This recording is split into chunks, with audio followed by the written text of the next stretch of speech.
This is the Horse Radio Network. This is episode 45 of the Wisdom by WESA show on the Horse Radio Network. This is Mike Donnell. I'm Casey Wilbanks-Coletti. And this is Sophia Aguilar. Welcome to Wisdom by WESA on the Horse Radio Network.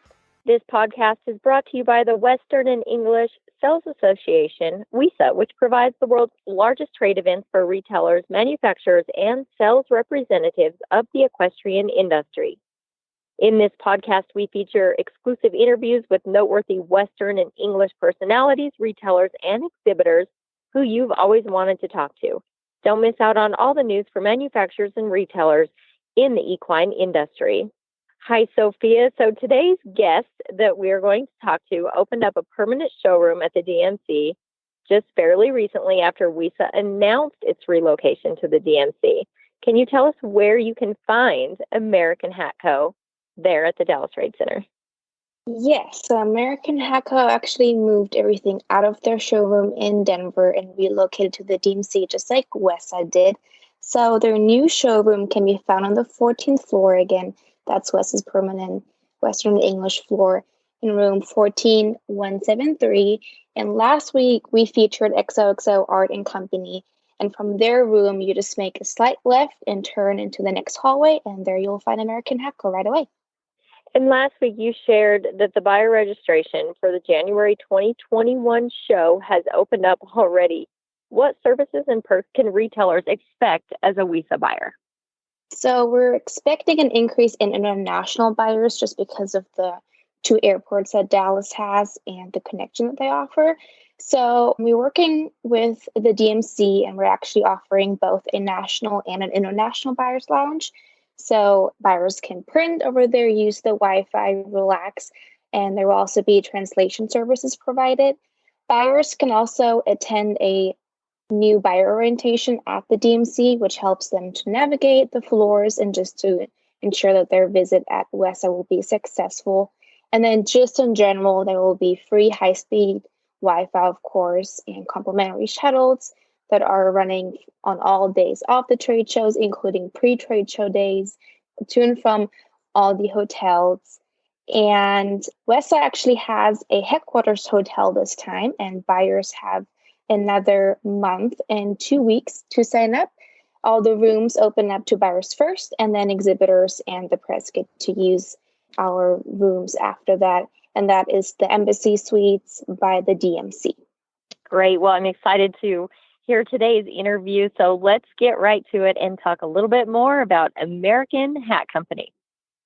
Forbes magazine, one of the nation's top business publications, just published an extensive article profiling the history of American Hat Company from its founding in 1915 to its present-day status as a leading producer of handmade straw and felt cowboy hats.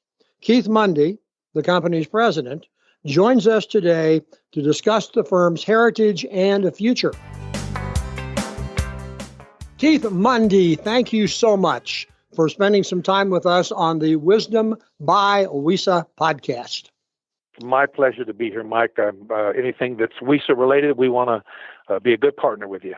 Well, I appreciate that. I don't think anyone can talk about American Hat or talk to somebody from American Hat today without first acknowledging that tremendous Forbes magazine story on your company that broke in the last couple of days, because it just covered so much about the company in a very prestigious magazine. Talk just a little bit about that, and then we're going to segue back into more information about the company itself. Well, yeah, obviously we too are very excited about that magazine. We just had a couple of individuals, the men's style editor, a guy by the name of Joseph Diacetis, and I probably said that wrong, but him and his assistant Juan Benson both flew out to meet with us. So that we spent a part of the day here at the factory at American Hat Company, walking through the hat factory and talking about how hats are made. And that's kind of where they really got blown away, because they thought, oh my gosh, I thought it was just like they were going to, have a press and it would just push it out and it'd be a cookie cutter deal. And you'd have a sheet of felt or a sheet of straw and it would just make the hat and it'd be done. And so we took them through all the steps, like on a felt hat, for instance, there's 19 different steps that a felt hat goes through. And so there's 19 different craftsmen that touch that hat that do their job. On a straw hat, there's 17 different steps that it goes through. So they were blown away by what it actually took to make a cowboy hat. So that was fun to get to do that with them. Well, and they certainly gave you, for all of our retailers who are listening and everybody else in the Western lifestyle WESA world, our industry does not get that much exposure in national prestigious business magazines. So I urge you to pick up a copy or go online and read this great story about American Hat Company. And that gives us a chance to chat just a little bit about the history of the company and our talk about the fact that American, in your case, means American made, and we'll talk about the values of that. But give us a quick snapshot for those who haven't read the story yet, a little bit about how American Hat Company came to be. Well, we're 105 years old. I wasn't there in the very beginning, but I got here as quick as I could. And Sam Silver was the founder of the company in 1915 in Houston, Texas. And then he turned it over to a son, Bubba Silver, in 1948. And then in 84, Bill and Billy George owned the company. And at one point in time during that little stretch, they were in communications with Keith Maddox about buying the company, and they had a price tag of $10 million. And Keith went and raised the money and came back and was ready to do the deal, and they gave him the information that they were going to go ahead and give it to their kids. So they did, and then from mid-90s, I want to say, up until 2003, when the bank took it back from the kids. And then when Keith found out about that, then he was back up to Houston immediately, went to the bank and wrote him a check and actually bought the company. And then most people know that we lost Keith to a long battle with cancer on September the 4th of 2019. So now we are solely owned by Susan Maddox. Okay, well, that's a great summary. Let's talk about the importance of American made. Well, we think it's very important. And at one point in time, so a friend of mine who's a football coach, Coach John Baxter, coached at USC, coached at Michigan, helped us, and we wrote a constitution for the company. And a constitution is almost like the U.S. Constitution. It just, when we get into a sticky situation or any kind of a decision-making point, we say, is this constitutional or is it unconstitutional? Does it fit what we believe we want to do and what we want to stand for, or does it not? And so with the name American Hat Company, we just made a conscientious decision to not import any finished goods from any place else. So we import some raw materials. In certain cases, it's the only places we can get the raw material. And then from there, though, it's all made here in the U.S. So we try to buy everything we can, U.S. made, U.S. parts. Everything's made here in the U.S. All of our equipment's U.S. made. There's just some raw material that we cannot source here in the United States that we have to source overseas. But otherwise, it's put together, and you guys make it, and I think that's great. Yeah, we make it. Yeah, we used to. At one point, we were doing some kids hats, and so we imported from Mexico some, kids hats that were already made and done. But once we got into the constitutionality of that, we went, geez, that's really not what we do. That's not constitutional. So we have ceased that. We do not do that. We quit that about 5 or 6 years ago. And so now what we ended up doing, we take our regular hats, but we make them small enough to be kid sizes.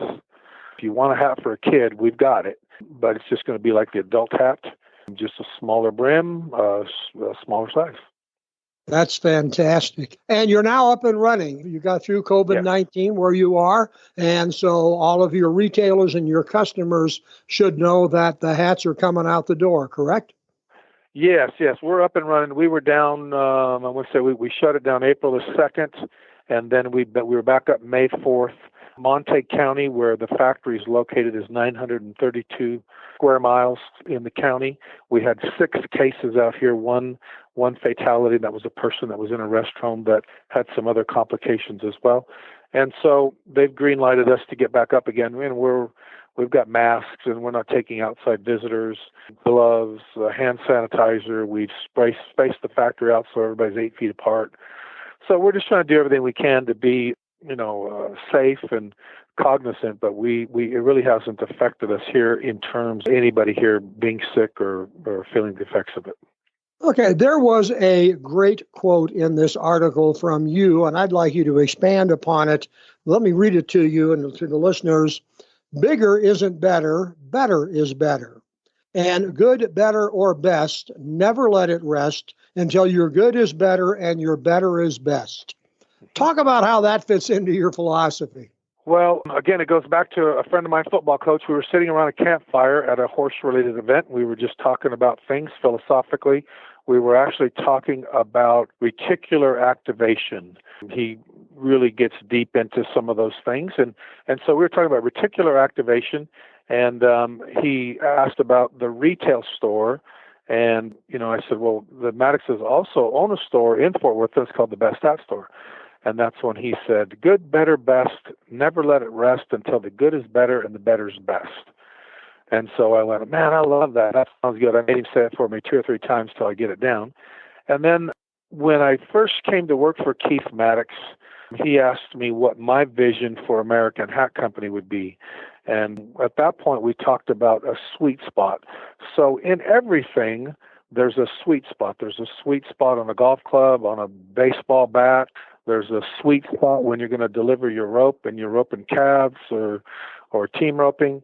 So you want to get into the sweet spot. You want to operate within your sweet spot.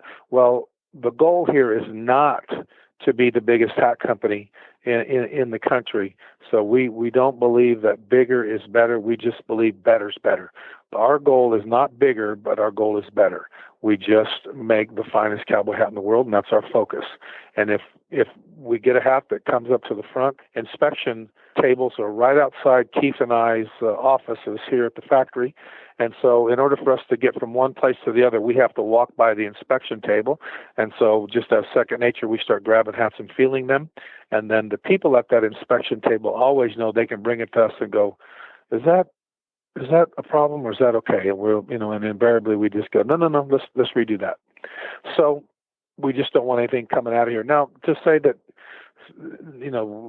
nothing ever gets out of the factory that's not up to our standards is not true. That it can happen. But then the goal then is, Keith and Susan Maddox said, if something does happen and you have a problem, make it right. Do the right thing. It doesn't matter what it costs you personally, what it costs the company. Just do the right thing. It's really that simple. Make the customer happy. Fix their problem. So that's what we do. We focus on doing that.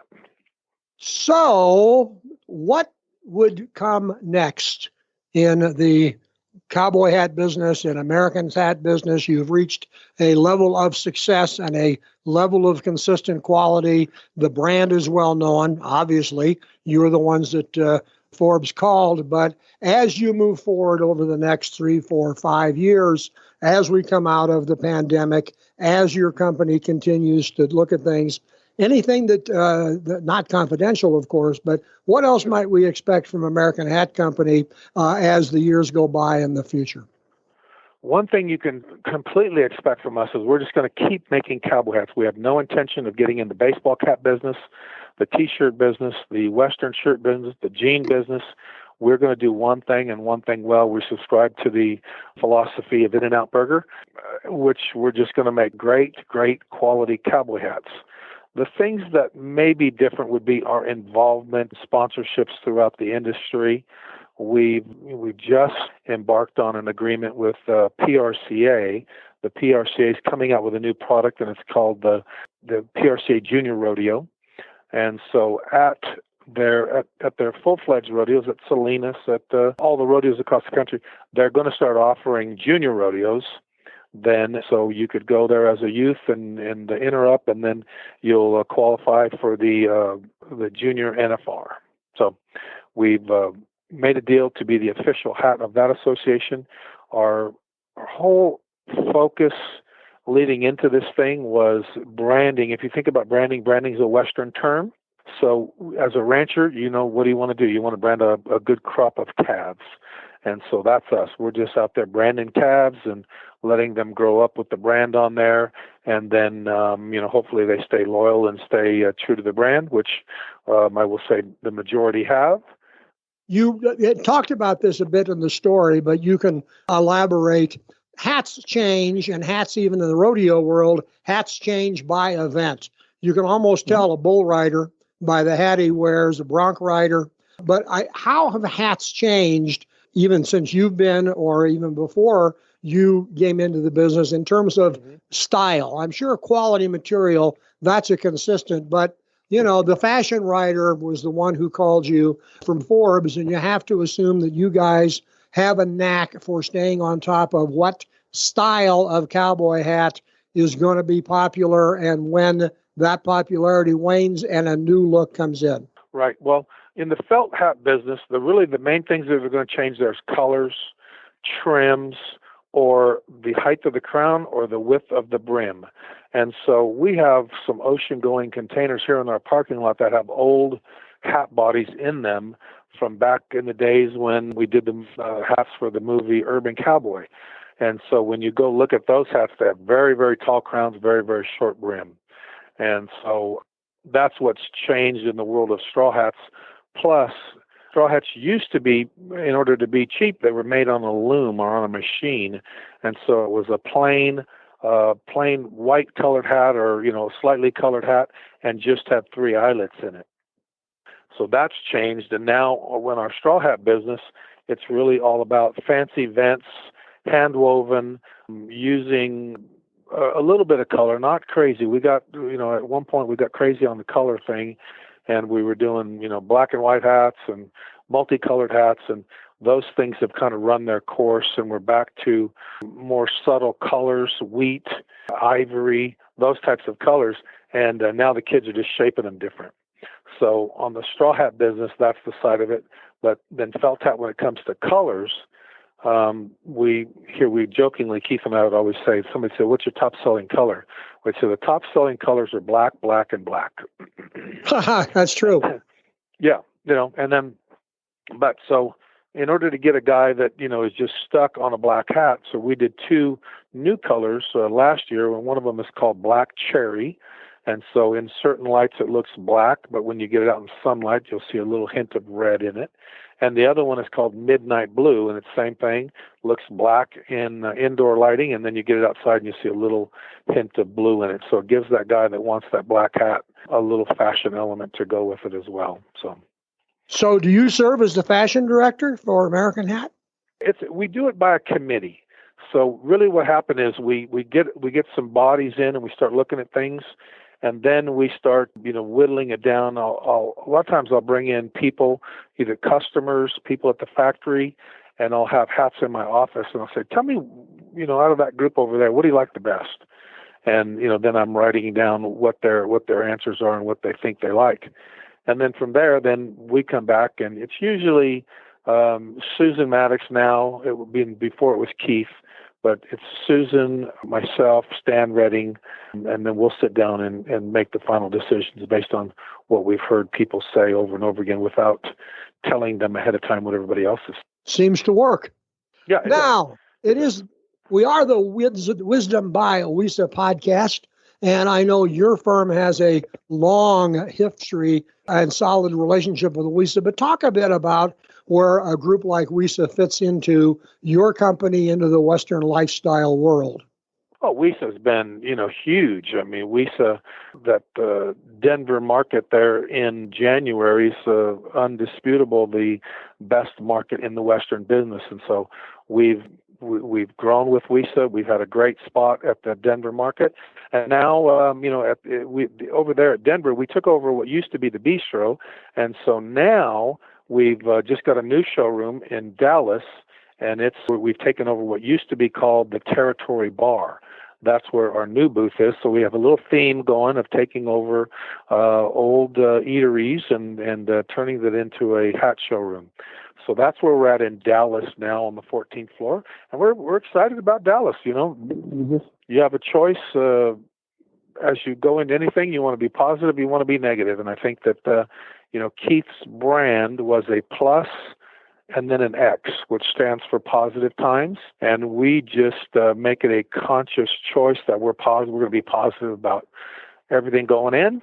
And something's not working, we're going to fix it, and it'll just be great. We'll be fine.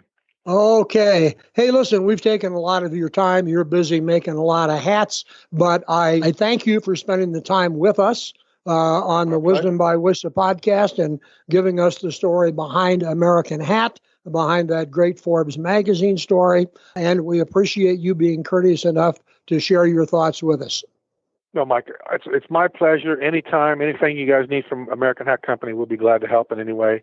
We've got some folks here that have a wealth of knowledge, and obviously Stan Redding is here now, and he's probably forgot more about hats than most people know. So, I lean on him a lot. But we're just positive going forward. We're going to get through this thing. This too shall pass, and positive times looking forward. Thank you so much. We do appreciate Thanks so much, Mike. Thank you all. Okay. Bye-bye. Show notes and links from today's show are available at www.wisdombywesa.com. And, of course, we'd like to hear your feedback. We'd love to hear that, as a matter of fact. And there's a contact link on that website. The Wisdom by WESA show will be published on the 15th and 30th of every month. You can listen on most of your favorite podcast players, and you can also listen on the Horse Radio Network app on your iOS or Android phone. You just search Horse Radio Network in the App Store. It's free and it's super easy to use. Be sure to visit all the great shows on the Horse Radio Network at horseradionetwork.com. Thanks for listening to the Wisdom by WESA podcast. WESA, where the industry meets.